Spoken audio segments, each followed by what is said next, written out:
Mesdames et Messieurs les élus locaux, Monsieur le directeur académique du service de l'éducation nationale, Mesdames et Messieurs les représentants de l'administration d'État et du département, Messieurs les représentants des autorités religieuses et militaires, Madame et Messieurs les présidents de chambres consulaires, Mesdames et Messieurs les chefs d'entreprise, Mesdames et Messieurs les représentants du monde associatif et des corps constitués, Mesdames et Messieurs, je suis particulièrement heureuse de vous accueillir avec mes collègues élus et Monsieur le Préfet aujourd'hui à l'occasion de cette cérémonie des vœux pour la nouvelle année. Il me soit permis tout d'abord de saluer Monsieur le Préfet de la Lozère et à travers lui l'ensemble des services de l'État. La tradition veut que nos institutions partagent chaque année cette salle des fêtes pour célébrer le début d'année et je m'en réjouis. Mesdames et Messieurs, votre présence si nombreuse aujourd'hui témoigne une nouvelle fois de votre attachement à notre département. À vous toutes et à vous tous, je tiens à vous adresser en mon nom personnel et au nom de tous mes collègues de l'Assemblée départementale nos meilleurs vœux pour l'année 2016, avec une pensée pour celles et ceux qui ont été dans la peine en 2012. Que 2016 vous apporte de la joie, vous offre la santé et vous permette d'obtenir de nombreuses satisfactions professionnelles et personnelles. Ces vœux résonnent cette année d'une façon bien particulière, car l'année 2015 fut par de nombreux aspects une année troublante et singulière. Au-delà de la dimension symbolique et historique des événements tragiques qui ont bouleversé la France en janvier, puis en novembre dernier, ce sont d'abord des femmes et des hommes ordinaires qui sont tombés victimes d'actes terroristes lâches et barbares.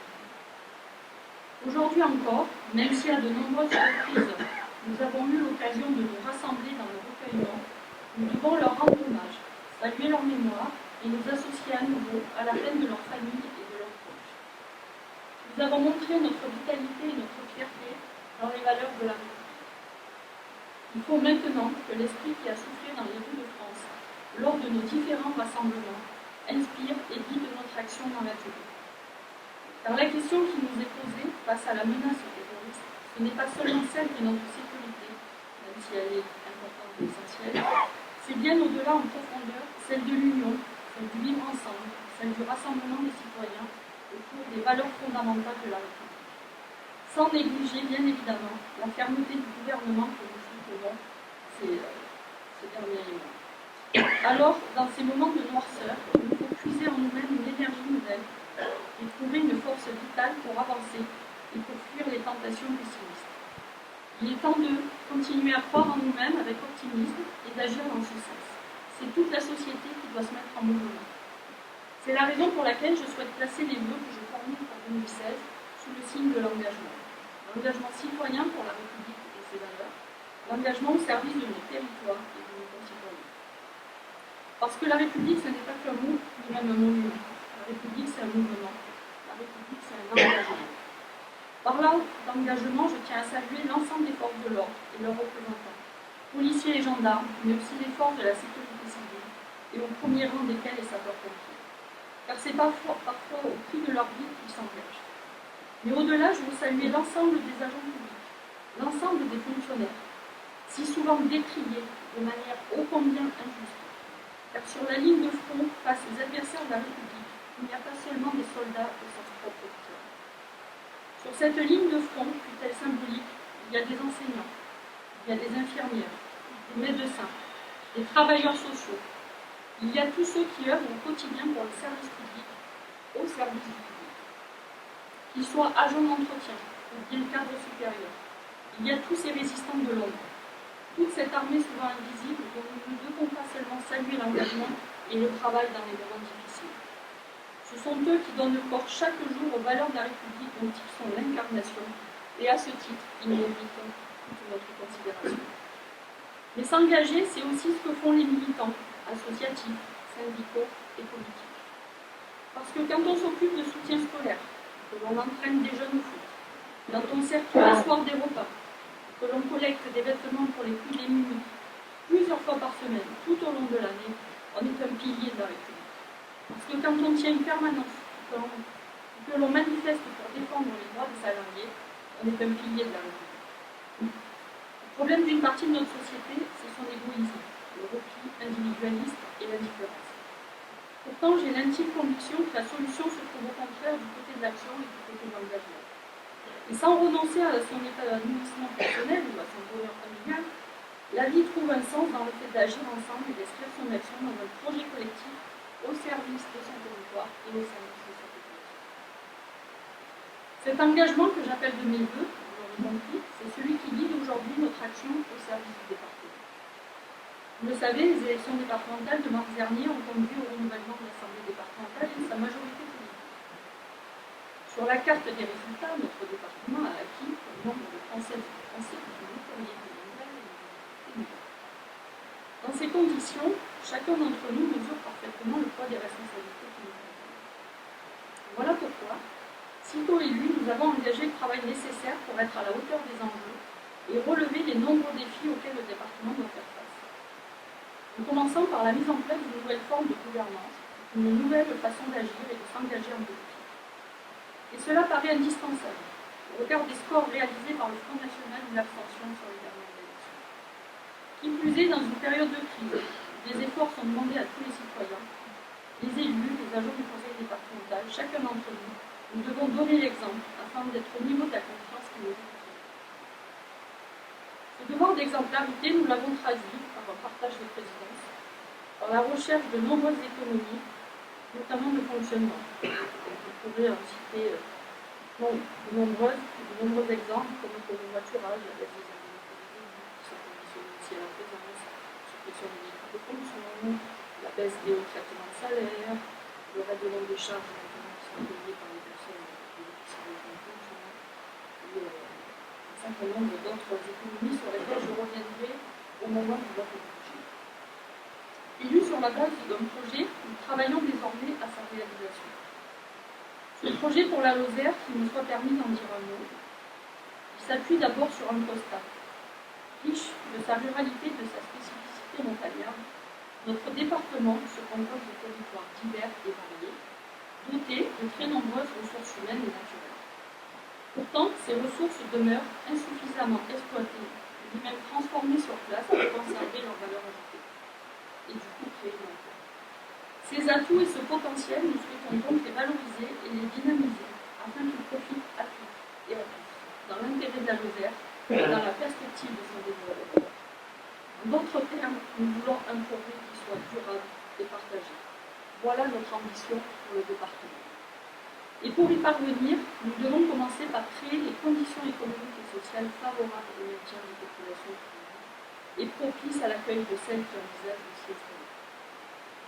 Vous avez vu comme nous les derniers chiffres de l'INSEE. Nous les connaissions depuis quelques mois, puisque le recensement se fait sur plusieurs années, donc nous avions les tendances. Nous comptons 76 607 habitants, soit 336 habitants de moins au dernier recensement. Pourtant, même si des départements voisins tels que le Canada enregistrent une baisse de plus importante, il faut être un petit peu alarmiste, et là aussi, il nous faut agir. C'est la raison pour laquelle nous avons fait le choix de renforcer nos politiques d'accueil en ciblant les populations que nous souhaitons accueillir si possible. Et c'est tout l'objet de l'appel à projet du Massif central pour lequel le département a été lauréat en cette fin d'année 2015. Pour relever ce défi d'une attractivité renforcée, il convient d'une part de soutenir et de promouvoir le développement des activités économiques, d'agir en veillant au rééquilibrage des infrastructures entre l'Est et l'Ouest du département, tout en conciliant le développement durable, et maintenir le niveau et améliorer l'accès à des services publics. Pour y parvenir, nous partageons la conviction que le Conseil départemental, à travers son rôle et ses missions, est plus que jamais le maillon essentiel pour impulser cette dynamique et lui donner un sens. Parce que le Conseil départemental, c'est d'abord l'échelon de proximité, et il doit créer les conditions d'écoute, dialogue, la coopération et la contractualisation afin de fédérer les compétences. Parce que le conseil départemental, c'est une structure relais qui doit être capable de coordonner les initiatives et de les faire émerger. Il doit offrir une aide en matière d'ingénierie. Alors là, dans le noir, ça va être compliqué. En tant que le conseil départemental, c'est aussi, je vous assure, ça sera plus très long. Vous voyez bien pas de ça. Le conseil départemental, Enfin, il y en a que deux, vous avez remarqué. Le conseil départemental, c'est aussi un partenaire privilégié des institutions. C'est la nature même de notre engagement, tel que nous l'avons mis en œuvre en 2015. Je vais vous citer quelques exemples et quelques réalisations de 2015, mais ensuite on fera une pause pour regarder un petit film et qui sera bien plus parlant que tout ce que je pourrais vous dire. Je voudrais d'abord rappeler que nous avons accompagné, notamment à travers le Vert Développement, qui est notre outil au département, mais aussi aux chambres consulaires, un certain nombre d'entreprises à s'installer, à se développer. Pour citer Saint-Diaga, Toulouse, Célon-Maté, etc. Mais pour autant, même si Lozère est le laboratoire du début initiative, cela ne doit pas cacher la réalité des emplois perdus et le dépôt de bilan d'entreprise qui avait fonctionné ces derniers mois. Nous avons soutenu l'activité locale. Par exemple, nous avons pris la peine de relancer tous nos marchés de transport scolaire pour sécuriser nos entreprises en vue du transfert de compétences à la région. Nous avons poursuivi la modernisation de notre réseau routier. Nous avons défendu avec le sénateur maire Alain Bertrand le train d'équilibre territoire, avec de très nombreux rendez-vous à Paris. Charlot, le président de la République, nous avons misé sur le collectif afin de développer nos infrastructures numériques avec un projet de création d'une société publique locale avec le Lot et la Véronne. Tout ça pour offrir un coût de beaucoup plus de services pour les usagers, puisque nous sommes trop peu nombreux pour pouvoir intéresser les opérateurs nationaux. Nous avons relevé les défis environnementaux. Donc, nous avons été invités à la COP21. Nous avons lancé le Scadac. Nous avons travaillé à la lutte contre le gaspillage alimentaire, notamment dans les collèges. Nous avons travaillé sur la réduction de nos déchets. Nous avons donné un avis favorable de principe au schéma départemental des espaces naturels sensibles de la Lozère. Nous avons accompagné les territoires sur trois dossiers de pôles de pleine nature. Ce sont vraiment des investissements qui doivent être générateurs de développement économique dans les années à venir. Nous avons été lauréats sur l'appel à projet zéro déchet, zéro gaspillage. Nous avons été aussi retenus pour l'appel à projet territoire à énergie positive pour une croissance verte. Et c'est dans ce cadre-là que l'on a mis en place les vélos électriques, les aires de covoiturage, la première qui est faite chez nous. Nous travaillons à l'isolation dans nos collèges. Nous avons créé la plateforme de rénovation énergétique. Nous mettons en place le dispositif API local. En accompagnant au mieux ceux qui en ont le plus besoin. Nous travaillons à la création d'une structure d'accueil dédiée à l'accompagnement des mineurs isolés étrangers, en lien avec l'actualité que vous connaissez tous. Nous avons répondu aussi à un appel à projet et nous avons obtenu des places pour une structure expérimentale dédiée à l'accompagnement des personnes handicapées vieillissantes de plus de 60 ans. Nous avons aussi obtenu du FSE pour un accompagnement vers l'emploi et soutien à la mobilité des publics en insertion. Nous travaillons sur une démarche qualité pour nos services. C'est la direction de la solidarité départementale qui est un peu préfigurateur en termes d'expérimentation, mais ensuite ça sera généralisé à tous nos services. Nous travaillons à une MDA, maison d'autonomie. Il s'agit d'un guichet unique pour les personnes handicapées, personnes âgées. Nous avons édité une nouvelle brochure pour les aidants. Et je pourrais continuer encore longtemps. Côté santé, là aussi, les discussions et les déplacements dans les ministères parisiens ont porté leurs fruits. Avec le sénateur maire, nous avons rencontré le Premier ministre et nous avons donc eu la confirmation pour l'aide au FDAE, ainsi qu'une aide de l'État qui sera accompagnée de l'aide pour la crèche permanente. Suite à mon entretien avec Marisol Couven, nous avons été aussi entendus pour la situation des hôpitaux locaux. Florac, puisque Florac, au départ, l'État souhaitait que l'on revienne à l'équilibre budgétaire avant de pouvoir lancer un nouveau projet de réhabilitation de cet hôpital et Marisol Couven a accepté que l'on puisse y travailler et lancer ce projet dès l'avant l'autonomie. À Saint-Alban, nous n'avons pas eu de rebasage sur la dotation en 2015 et à Langogne, nous avons obtenu 600 000 € de plus pour l'ARS pour aider les structurations. Nous réaffirmons aussi notre attachement à une agriculture locale, dynamique, innovante et riche de sa diversité. Et ce soutien, il est d'autant plus nécessaire, et j'ai souvent l'occasion de le dire, parce que c'est un secteur économique que je connais bien, que le monde agricole a traversé une crise sans précédent. On va parler de la sécheresse, on va parler de la SNE, et c'est pas fini. Aujourd'hui, vous avez vu la presse, on a une problématique sur les baux, le sinistre, la prise du vol, et malheureusement, on pourrait encore un petit peu d'autres.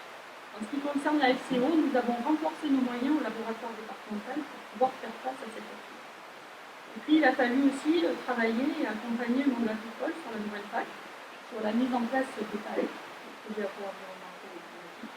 Et il nous faudra trouver, Madame la Vice-Présidente, l'articulation avec le programme de développement régional dans le cadre de la loi. Nous avons aussi travaillé en s'adressant et en pensant à la jeunesse. Nous avons répondu à l'appel à projet du plan numérique qui a été lancé par le gouvernement. Et nous avons donc un collège expérimental, celui de collège des élèves à Gamala, où nous expérimentons les tablettes numériques. Et je rappelle que nous avons inauguré le collège à Gamala.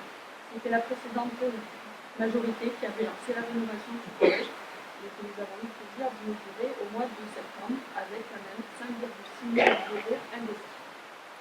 Et nous avons contribué au rayonnement de la Lozère en accueillant le Tour de France, à travers la tournée estivale Lozère Nouvelle Vie, à l'exposition universelle de Milan, par l'organisation d'un séminaire tourisme sur le positionnement marketing de la destination Lozère. Nous avons la restitution qui est prévue début février. Et ensuite, vous serez toutes et tous invités à participer à une grande consultation pour choisir le futur programme, si je peux dire ainsi, touristique de la Lozère. Nous avons aussi eu de nombreux déplacements ministériels.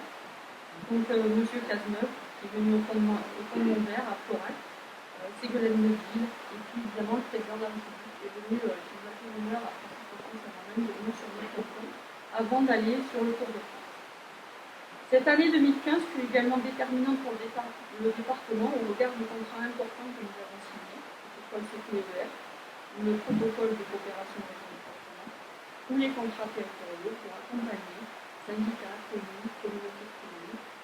C'est 26,5 millions d'euros que nous injectons pour la commande publique sur le département, sur la base de critères objectifs, avec un certain nombre de projets d'envergure départementale.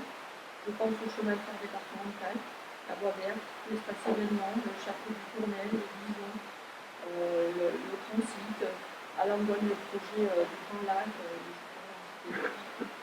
Nous avons aussi beaucoup travaillé sur des dossiers, sur des aspects administratifs et juridiques, qui ne seraient pas, mais qui étaient nécessaires. Nous avons aussi en très peu de temps réalisé l'état des lieux pour la date, pour la question de l'accessibilité, puisque nous étions au temps notre projet au préfet fin septembre 2015. Nous avons aussi, entre juillet et décembre, réalisé la zone des Choisinets, donc à Langonne. Je salue le maire, M. Malaval, qui préside le syndicat. Il sait combien c'était important d'y arriver, puisque nous avions des financements qui tombaient en fin d'année. Il fallait à tout prix réaliser ces travaux. Nous avons été aussi solidaires des communes victimes des épisodes sévères. Nous avons accompagné les territoires sur la constitution et les dossiers de financement familial. Il y a eu l'ouverture de l'école Covid-19, différentes inaugurations, et nous travaillons à la requalification du dossier parcage du Gévaudan. Nous avons aussi réalisé un bilan sur l'état des routes du département, ce qui nous permettra de mettre en place un PTZ à France à la suite de ce bilan. Ils sont nombreux et deux d'entre eux méritent toute notre attention, sachant qu'aujourd'hui nous y consacrons toute notre investissement, toute notre mobilisation et notre investissement. D'abord, c'est la construction du budget, et puis l'organisation de notre collectivité pour répondre à un contexte institutionnel et juridique qui est profondément renouvelé ces derniers mois. Alors, en ce qui concerne le budget, tous les départements connaissent de véritables difficultés financières et malheureusement la Lozère n'y échappe pas. L'environnement social, économique et financier par ces difficultés alourdit, pèse très fortement et influence la construction de notre budget politique 2016. Mais plutôt que d'adopter une posture négative, nous préférons prendre nos responsabilités, car ce qui compte et doit nous rassembler, ce sont d'abord nos projets pour notre département. Et si la construction du budget 2016 est particulièrement contrainte, cela s'explique par plusieurs raisons. D'abord, la réduction des dotations de l'État, puisque nous devons contribuer au redressement des comptes publics. Pour le département 2016, c'est moins 1,3 million d'euros. Nous avons eu aussi la réforme sur les DMTO, avec un changement de critère qui nous a fait perdre 3,5 millions d'euros.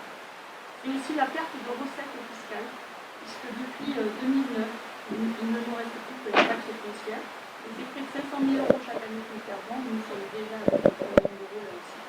Et puis surtout, j'allais dire, ce qui pèse le plus lourdement, c'est l'explosion des dépenses dédiées aux allocations individuelles de solidarité, les fameuses ALIS, et la faiblesse des mécanismes de compensation, même si pour la première fois, c'est en 2012, que nous avons eu des compensations. Et aujourd'hui, malheureusement, il nous reste encore 7 millions à charge, et nous en avons vu auparavant, malgré les efforts du gouvernement. À cet environnement s'ajoutent d'autres réalités auxquelles nous ne devons nous soustraire, des projets lourds qui étaient déjà engagés les précédentes années, je pense en particulier au parc Cali. La loi ADAPT, l'accessibilité pour nos bâtiments, avec le plan qui va venir sur les bâtiments, 25 millions d'euros. Des emprunts très lourds pour des dossiers structurants tels que le PEDC. Et puis on a le vieillissement technicité pour les agents qui se passe 5 années. Alors pour 2016, nous prenons nos responsabilités. Nous avons décidé de bâtir un budget offensif, sans aucune augmentation d'impôts pour cette année, parce que nous faisons pour la deuxième année consécutive d'énormes efforts sur le fonctionnement. Et après, on sera au bout du bout, sur ce qu'on peut faire sur ces économies de fonctionnement. Mais ça doit nous permettre de pouvoir mettre en œuvre nos politiques publiques. Je pense en particulier au PEDC, ça a toujours été une ambition forte pour les élus de ce département. Avec la généralisation du FTTH, la fibre à la donnée. À certains endroits, ça sera de la montée en débit.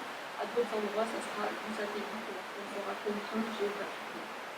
Et lors d'une rencontre récente avec le Premier ministre, j'ai pu obtenir que nous puissions modifier notre dossier de l'ordre de 20%, qui permettra d'intégrer de nouvelles communes dans notre plan sur le COD. En matière de tourisme, il nous faut mettre fin à la spirale de mauvaise dignité en travaillant à la fois sur la communication extérieure. Nous avons prévu la communication à destination des Lozériens pour nous redonner des moyens financiers. La raison pour laquelle, par exemple, plusieurs Lozères, vous l'aurez plus de 4 fois par an ou 6 fois par an. Il nous faut travailler à la montée en gamme des hébergements, à la création de produits sur les sites, en particulier les circuits touristiques, le soutien à nos offices de tourisme, aux associations d'itinérance. Nous travaillons aussi, nous avons commencé l'écriture d'un schéma directeur de la mobilité qui est en cours, puisque nous avons besoin de vraiment définir quels sont nos besoins pour pouvoir après transférer cette compétence à la région qui la mettra en œuvre. La mise en accessibilité de nos bâtiments, une nouvelle politique pour la jeunesse. Ce qu'on veut, c'est insuffler un peu un esprit d'entreprendre, travailler sur la citoyenneté et mieux mobiliser toute une série de dispositifs, je pense à Erasmus, notamment pour faire voyager nos jeunes et pour pouvoir un petit peu autre chose. Et puis, nous avons plusieurs projets avec les satellites. Mais le contexte institutionnel et juridique est profondément renouvelé, puisqu'on a à la fois la loi de modernisation de l'action publique territoriale, les nouvelles régions, les fusions de communes, la loi NOTRe, le schéma de coopération intercommunale qui approche. Donc chacun d'entre nous mesure parfaitement combien les enjeux impliqués par cette nouvelle organisation territoriale sont forts et nombreux pour le département.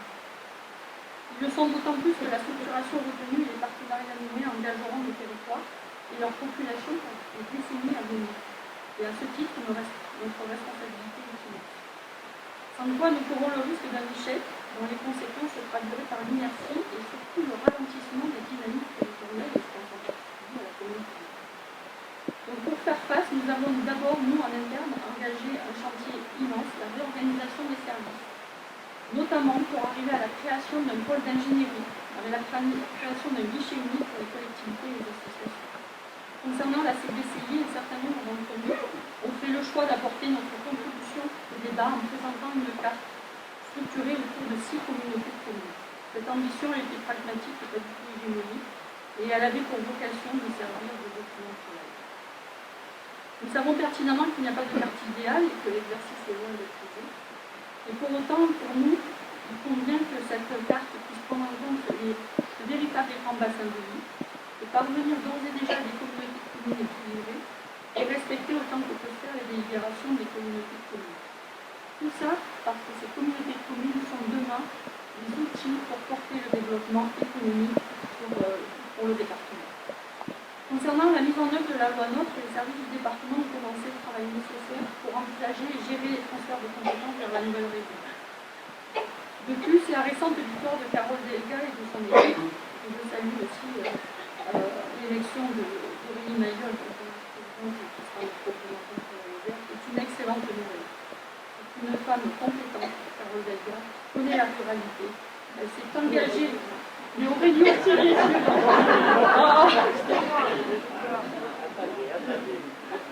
Vous êtes tous de mauvaise foi. Je vous parle de la présidente du conseil régional d'abord, Voilà. Elle s'est engagée, Carole Delga, s'est engagée à travailler avec chacun des présidents de département en étroite collaboration pour gérer au mieux dans l'intérêt des territoires ces transferts de compétences. Nous veillerons à ce que les engagements pris pour la Lozère soient tenus et avec la signature du contrat triennal 2015-2017, la Lozère a déjà la garantie que la participation de la région élèvera à plus de 10,61 millions d'euros sur 53 projets. Et je souhaite remercier Damien Alary qui a été à la manœuvre sur ces contrats. Enfin, la Lozère sera en 2016, j'ai bien fini, le théâtre de grands événements avec la tenue des Assises nationales de la médiation numérique, une nouvelle campagne de communication, la foire de Lozère, le congrès mondial de la radio, le Wenzel, c'est un week-end en fait où on accueille des étudiants en médecine en train de les inciter à s'installer en Lozère. On monte une opération de com, la Lozère fait sa comédie à Montpellier, la tournée estivale et vous pourrez encore continuer. J'en suis à la conclusion, rassurez-vous. Donc vous voyez, les défis sont immenses, et j'ai la ferme conviction que nous avons la capacité de les relever ensemble, à condition que nous puissions en nous-mêmes une énergie nouvelle, la force de l'engagement au service de notre département. Car ce territoire est un véritable trésor, il nous faut le valoriser, le partager. C'est pourquoi je le défends avec conviction et détermination avec l'ensemble de mes collègues. Je me suis engagée aussi au sein du Conseil national de la montagne et je suis membre du bureau de la DF pour pouvoir défendre correctement le département. J'ai confiance dans notre département, dans l'énergie des Lozériens et dans leur capacité à imaginer des solutions nouvelles qui contribueront à son développement. Je sais que cette ambition de réussite, nous la partageons. Mesdames et messieurs, à bien des égards, l'année 2016 sera une année charnière pour le département, une année de transition, certes, mais une année pleine d'ambition. Car il faut avoir foi en l'avenir, nous sommes fiers de notre département, nous l'aimons, nous souhaitons ce qu'il y a de meilleur pour lui. Mais on ne peut rien faire tout seul. C'est la raison pour laquelle j'ai fait le choix de travailler avec chaque conseiller départemental qui partage ses objectifs, quelle que soit sa sensibilité politique au sein d'une majorité élargie. Et cette pluralité, ça me demande un peu de travail, mais constitue une très grande richesse dans nos échanges et nos réflexions. Sachez en tout cas que je crois aux vertus de l'intelligence collective. Elle doit, selon moi, soutenir la force de notre engagement. Et pour conclure, je dirais simplement que le département est à un moment de son histoire où il faut se concentrer sur l'essentiel. Et l'essentiel, c'est la Lozère. C'est ce défi que nous voulons relever tous ensemble, c'est cette ambition qui nous habite. Et c'est à cette ambition que nous devons répondre par l'engagement en 2016. Je vous remercie de m'avoir écouté.